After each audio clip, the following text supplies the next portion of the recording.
Right మరొక breaking చూస్తున్నాం. ఏపీకి సంబంధించి ఏపీ కేబినెట్ సమావేశం కొనసాగుతుంది. ముఖ్యమంత్రి చంద్రబాబు నాయుడు అధ్యక్షతన జరుగుతున్నటువంటి సమావేశంలో అత్యున్నత కీలకమైనటువంటి నిర్ణయం తీసుకున్నారు.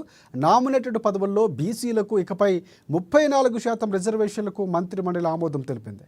ఈ నిర్ణయంతో బీసీలకు కీలక పదవులు దక్కే అవకాశం ఉంది. మొత్తంగా 21 అంశాలు ఎజెండాగా ఏపీ కేబినెట్ సమావేశం జరుగుతోంది. అలాగే దేశీయ తయారీ, విదేశీ మద్యం, బీర్లు, ఎఫ్ఎల్ స్పిరిట్పై కూడా విధిస్తున్నటువంటి అదనపు రిటైల్ ఎక్సైజ్ ట్యాక్స్ రివిజన్పై కూడా కేబినెట్లో ప్రధానంగా ప్రతిపాదించారు. చర్చిస్తున్నటువంటి పరిస్థితి కనిపిస్తుంది.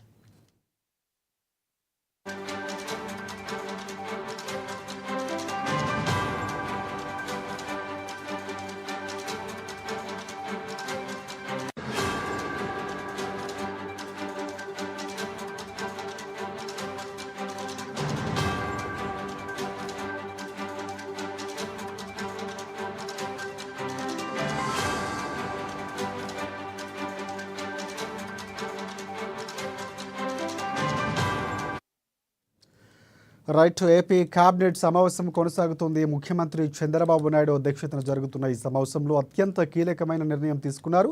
నామినేటెడ్ పదవుల్లో బీసీలకు ఇకపై 34% రిజర్వేషన్లకు మంత్రిమండలి ఆమోదం తెలిపింది. ఈ నిర్ణయంతో బీసీలకు కీలక పదవులు దక్కే అవకాశం ఉంది. మొత్తంగా 21 అంశాలు ఎజెండాగా ఏపీ కేబినెట్ సమావేశం జరుగుతోంది. అలాగే దేశీయ తయారీ, విదేశీ మద్యం, బీర్లు, ఎఫ్ఎల్ స్పిరిట్పై కూడా విధిస్తున్న అదనపు రిటైల్ ఎక్సైజ్ ట్యాక్స్ రివిజన్పై కేబినెట్లో ప్రతిపాదించారు.